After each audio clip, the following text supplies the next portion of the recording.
All right, we're going to do a quick video on how to desensitize your dog to collar grabs and how to condition them to understand that it's not only not negatively impactful to them, but to their benefit to experience such a thing. So one of the things that you want to keep in mind is anything that you want to do to your dog, any object, piece of equipment that you want to utilize on your dog that your dog may have an aversion toward, such as a collar, a harness, a muzzle, a brush, nail clippers, etc., so forth. First thing you want to get them comfortable with doing is approaching the object. So in terms of your hand, period, you can present what's called a touch target, and the dog will usually intuitively approach and boop their nose. It just depends on how comfortable they are with you and how comfortable they are with hands. So if you want to switch to making the touch target an object, we did that pretty fluidly just now. So touch. Anytime I want, anything that I want a dog to be able to do on cue, anything under the sun, I usually label it when it happens, touch.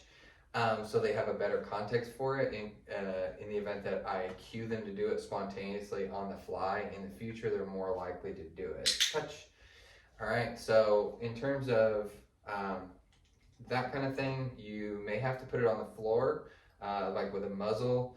Muzzle training is very easy to do incorrectly, so when you hold it in your hands, you can't help but just like be gravitating the muzzle toward the dog's face, and you've already gone too far too fast with that. So we can do something with that later, but you can put like a 3M hook on the wall and hang the muzzle on it and have the open side facing out, and there's a number of steps that we can do with that, but you want, suffice to say, you want your dog to be able to be comfortable approaching the object or the hand before you go moving the thing or the hand toward them. Okay, let's move on from that before I muddy the waters on that too much. So as far as getting the collar on him, good job, buddy. All right, so we're just gonna slip this on and click it right in your ear. That's what you want to avoid. So as far as collar grabs go, if you have an adult dog, or even if you have a puppy, if you have an adult dog with an unknown history, then you want to go as slow as possible. So if I want to warm him up to the idea of having his collar grabbed, what I'm going to do is I'm going to reach and stop short, and then click and give him a treat. Then I'm going to reach, stop short. All right, and then since I've worked with Carl on this, I'm going to go ahead and reach and touch it. I'm just going to touch it with my fingers. Maybe make a point to touch it with just one finger because I'm not grabbing right now. You're not going to aim to do all of these steps in one session. It would not be advisable if your dog has any aversion toward this kind of thing to blast through this all in one session. You want to keep these sessions brief. It's not how long you work on something, generally speaking, it's how often.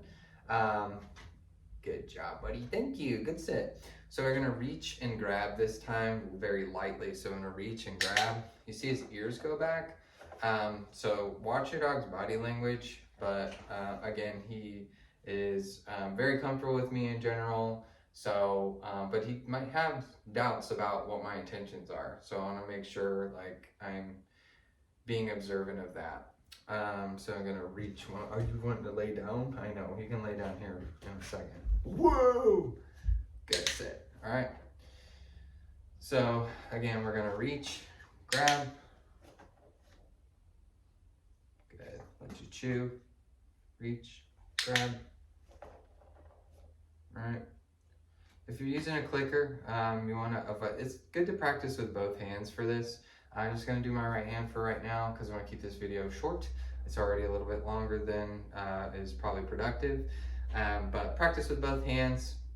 So right now I've got my left hand is the clicker only, and my right hand is reaching and treating. So you would just flip-flop that, but you want to avoid doing what I did earlier and clicking right in your dog's ear. It's not good. So we're going to reach, grab. So you see his ears go back once again. So like, you know, as far as I'm concerned, I'm going a little bit too fast right now, but I've assessed that Carl. I've lived with him for almost 9 years now. So the risk is low, but overestimate your dog, essentially, especially if they're a new dog to you, or if you have seen anything that would give you an indication that your dog is uncomfortable or has checked you or done administered what's called a pre-bite or a near bite regarding this involving this kind of protocol. So you're gonna have to slow down a whole lot. So I'm gonna go ahead and put a little bit more mustard on this grab. So I'm gonna reach, grab, okay, let you chew, reach, grab, good.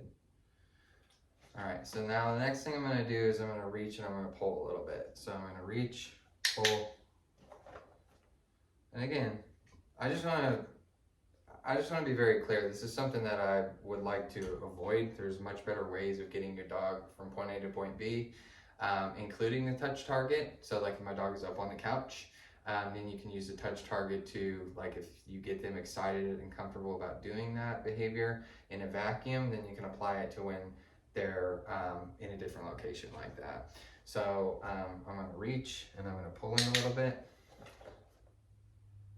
All right, and then I'm gonna let you chew, good. I'm gonna reach and I'm gonna pull, good. And one more time, I'm gonna reach, pull, good. All right, good job. And one more time out loud, we're gonna reach, pull, good boy. Okay, so long story long, you're gonna have to take your time on this. And you're gonna have to slow down, watch your dog's body language, and listen to them. If your dog is growling, then you need to stop doing what you're doing and give him a break, or you're gonna need to modify your approach vastly with what you're doing. Okay, because your dog growling is telling you, you're making me uncomfortable. I want you to stop, or else. Okay.